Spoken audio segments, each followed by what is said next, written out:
Shavua Tov, we should try to be like angels to each other. Angels have a certain way of behaving towards people, and sometimes they are needed. In the book of Genesis, there are a couple of occasions where angels show up and get involved, either share a message or even fight a fight. And there are other instances where God himself seems to appear and give a message to somebody. Why is it that sometimes it's an angel and sometimes it's coming from God himself? As we look over the scope of the book of Genesis, I see two main themes that jump out. One on the level of the relationship between man and God, and the other on the level of the relationship between man and his fellow. Between man and his fellow, it's clear the challenge is brothers. It starts with Cain and Abel, continues with Isaac and Ishmael, with Jacob and Asaf, and with Joseph and his brothers. I'm not going to focus on that. I'm going to focus on the other element, which is between man and God, and it's the question of faith. We recite in the daily Amidah prayer, the daily silent devotion, the first blessing. We say there that God is the God, that God is the God of Abraham, the God of Isaac, and the God of Jacob. And then at the conclusion of that blessing, we say, Magen Avraham, the shield of Avraham. We end with just Avraham. And the rabbis connect that to a verse in the Torah where God says to Avraham, you shall be for a blessing. And therefore, that means that you, Avraham, will be the ending of the blessing, this the summation of the blessing, whereas the other patriarchs are mentioned earlier on. And my teacher, Rabbi David Lifshitz, Zecher Tzadik Livracha, explained, because the end of the blessing is a parable to the time of the redemption. And at the time of the redemption, we will return to God with the same approach and method of achieving faith that Avraham had. You see, Avraham had to find faith on his own, whereas Isaac had a father to teach him, and Jacob had a father and a grandfather to teach him, and we're about to talk about Jacob's challenges in faith. But Abraham found it on his own, and a harbinger of the redemption is going to be a generation that maybe doesn't have parents who know enough to give them the heritage of the faith, and therefore they have to find it for themselves, a generation of people who come back to embrace their Judaism. That being said, Jacob's challenges of faith are quite pronounced, and what exactly are they? Well, in this week's Parsha, we find that Jacob is trepidating, no such word. He's in trepidation about his upcoming reunion with Asaf. Asaf, you will recall, wanted to kill him when Jacob, by means of trickery, procured the blessing from Isaac. And now Jacob is returning to the land of Canaan, and he sends messengers to Asaf to say to him, thus says your servant Jacob. He humbles himself, calls himself your servant. You shall say, he says to the messengers, talk to my master Asaf.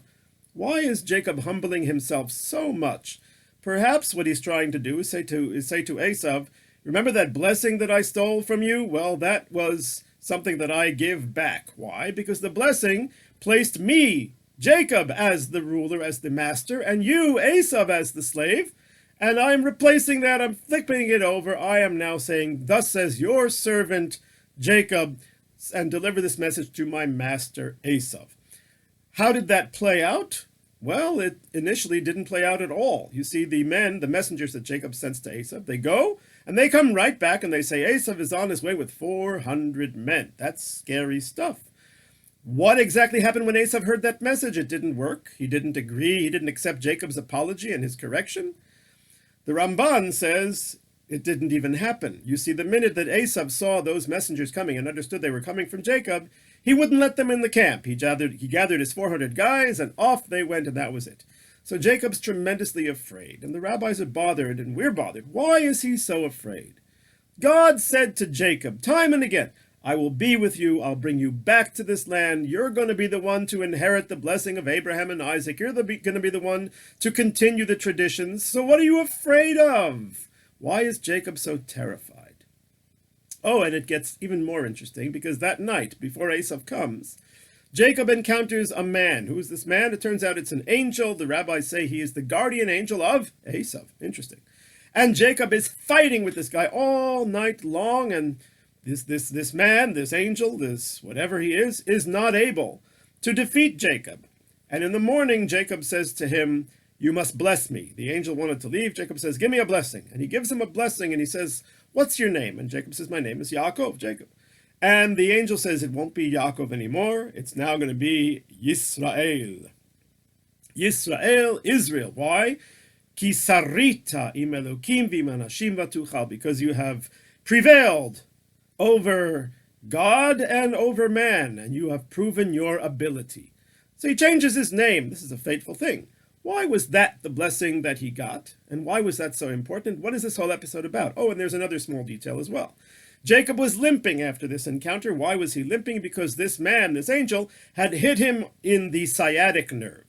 And for this reason, the Torah continues, the Jewish people will never eat the gid hanasheh, the sciatic nerve, forever. In other words, that is considered non-kosher, very non-kosher, so non-kosher that if a person eats the sciatic nerve, they are liable to the most stringent spiritual punishment called karet, or cutting off, that exists. It's basically God saying, I don't have anything more to do with you. It's a very, very, very intense thing. Why is that so? Is this like just a remembrance? It seems to be just a remembrance of what happened, that Jacob got hit in the thigh, and therefore we don't eat that particular sciatic nerve. What does that mean? Why is that still a thing? We will see. In order to understand the role of angels and why they come, and we will see that they come most frequently to Jacob, and there's a reason for that. But they also showed up earlier in a couple of other instances. Let's take a look at one of them. Let's go back to Parashat Vayera. Abraham is sitting in the entrance to his tent. 3 angels come, 3 men, but they turn out to be angels. And they come, and one of their tasks is to tell Abraham that he's going to have a son with Sarah. Even though they are elderly, they're going to have a child. Now, the question there is, why did that have to be angels to tell Abraham something that he already knew? Because in the previous chapter, God had come directly to Abraham in a prophetic vision and said to him, you're going to have a son with Sarah. So now why are these angels coming now at this point and repeating what Abraham already knew? I think the reason is not for Abraham, but it's for Sarah. Sarah herself heard the angels, and she had a very strange reaction. She laughed. And she said, after I have become rejuvenated, but my husband is old. He can't have a child. She puts the onus on him. He's the one. That's not the strange part. The strange part is that God then reports this saying that Sarah said to Abraham. And God says to Abraham, why is Sarah laughing to say that she can't have a child? God, that's not what Sarah said. Sarah said that Abraham can have the child. She didn't say that she can't have the child. So yes, the rabbis learn from here that it is permissible to tell a white lie to preserve peace in the home. Okay. But still, this is God speaking. God saying something that's untrue is very difficult, nay, impossible to accept. What does it mean? I think it means the following. You see, Jacob had no problem with faith in God. He believed in God 1,000%. There was no doubt. He received prophecy. He wasn't talking to himself. Jacob had a big problem believing in Jacob, believing in himself. And I think that is when angels get involved. When somebody's crisis in faith is not theological, it's not believing that God exists and has spoken to them and is a presence in their life, but when they don't believe that they themselves are worthy, when they themselves are capable of being God's messenger, as it were, then an angel must come and remind them just who they are, just how powerful they are spiritually, and they shouldn't be broken and they shouldn't be afraid. And I think that may be what's happening with Abraham and Sarah. You know, Freudian projection is a defense mechanism where a person doesn't want to confront that there is a flaw, there's something psychologically going on with them, so they project it upon somebody else.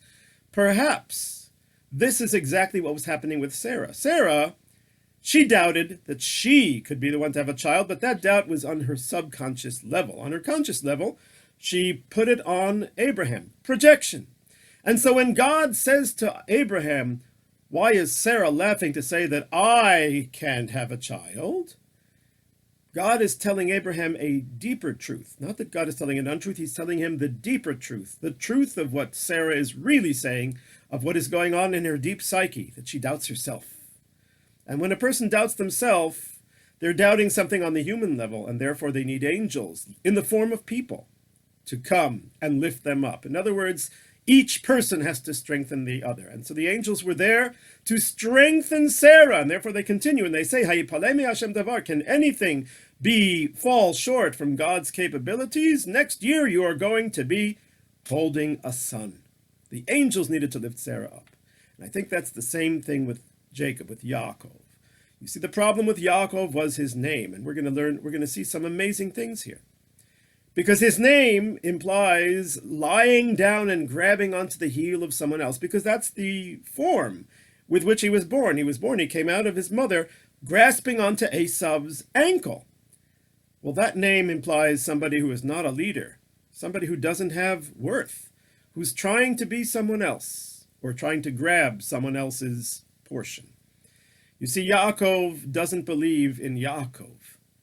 He doesn't believe that Yaakov has merit, but Asaf does. This explains a number of things. For example, Asaf comes home from the field, he's tired, and he wants to drink the soup, the lentil soup that Jacob has cooked, and Jacob sells it to him in exchange for his birthright. Sell me your birthright. You can't sell a birthright. That's not the sort of a thing that you sell. Why is Jacob trying to buy a birthright? It's obvious. He's trying to become Asaf. He feels that Asaf has merit, Yaakov does not. I have to somehow become Asaf. If I buy the birthright, maybe I'll become a little more Asaf. And here comes perhaps the most remarkable and striking incident. When Rivka, Asaf and Yaakov's mother, understands that Yitzchak is preparing to give the blessing to Asaf, and he sends Asaf out to hunt and cook for him, Rivka says to Yaakov, you're going to take meat in, and you're going to go into your father, and you're going to get the bracha. And then Yaakov is concerned that he's going to be found out that he's not Asaf, and Rivka then goes along with him and helps him to put on a disguise. Whose idea was it in the first place that Yaakov has to go in to his father in a disguise as Asaf? Why does Yaakov have to play Asaf? If you read the words of the Torah, Rivka never says that to him. Amazing.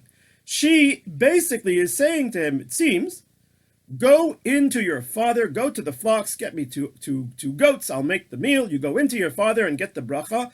Go in as Yaakov, as yourself. Don't put on an act. Say to your father, I am Yaakov, I have come to get a bracha. The bracha really should come to me. Because I have worth, I have value. I am the one who is properly going to be the shepherd of the heritage into the future. But Yaakov, when he hears his mother sending him in his mind and in his emotions, it's impossible that Yaakov can get a blessing because Yaakov doesn't have merit. Asaf does. I have to be Asaf. Then I'll get a blessing. If I, Yaakov, can become Asaf, then I will get a blessing. So he dresses up, and then he goes in to his father, and Yaakov, who is known in Jewish tradition as the man of truth, says what seems to be the most barefaced lie. He says to his father, I am Asaf, your firstborn. But is it a lie? Maybe he's really saying his own self-perception. If I'm going to get this blessing, I have to be Asaf, your firstborn. I can't be Yaakov. I can't be Yaakov. So that's what he's saying. And so therefore, Yaakov's faith problem was not with God, it was with himself. And therefore an angel must come, and it's the angel, none other than the guardian angel of Asaf himself, who fights with him. And Yaakov prevails. And the angel blesses him and says, you have to stop being Yaakov. You have to stop being the one who's crawling and grabbing on to your brother's heel. You need to become Yisrael, a prince who rises up and proves their worth against God and against man. You have tremendous value, tremendous worth. And if you are going to remain Yaakov, you're going to be limping. You're going to have a problem. And therefore the descendants, your descendants are not to be called Bnei Yaakov, the sons of Yaakov, but rather the people of Israel, Bnei Yisrael. And they are not allowed to eat that Gid HaNasheh, that sciatic nerve, because they are not allowed to limp. And that was the lesson. And that is what an angel does. An angel comes to somebody who has a crisis in faith in themselves on the human level and lifts them up and shows them their potential. You know, the rabbis say that Ma'aseh Avot Siman Labanim, what happened to the patriarchs and matriarchs, is a signal, a sign, a signpost to what will happen to the Israelites in the future. I think this is a parallel to the book of Numbers, when the Israelites have sinned a number of times and they feel, perhaps, we are not worthy. And so along comes an angel. Oh, he's an evil one. But he's an angel, and his name is Bilam. He's a non-Jewish prophet who is a man of terrible character. But he comes intending to curse them, just like the guardian angel of Asaf came to fight against Yaakov. But he couldn't do it. Neither could Bilam. He had to bless them. And from him, we get a view into our own tremendous potential. And that is the importance of being an angel. We want to bring people close to a Torah life. You can do it. Certainly, it's important to teach Torah, to teach faith, to talk about God, to talk about the truth of the Torah. It's all good. But perhaps the most important lesson to teach each other is that each of us has within us a tremendous amount of spiritual power. And even if we have not been so perfectly behaved until this point, maybe we didn't know, maybe we were brought up in a different type of an atmosphere and society, that doesn't mean that that potential and that power is not there. We have to look at ourselves not as Yaakov, but as Yisrael. And Yisrael is the name that carries us forward all the way through history to really and properly change the world for the better. Shavua Tov.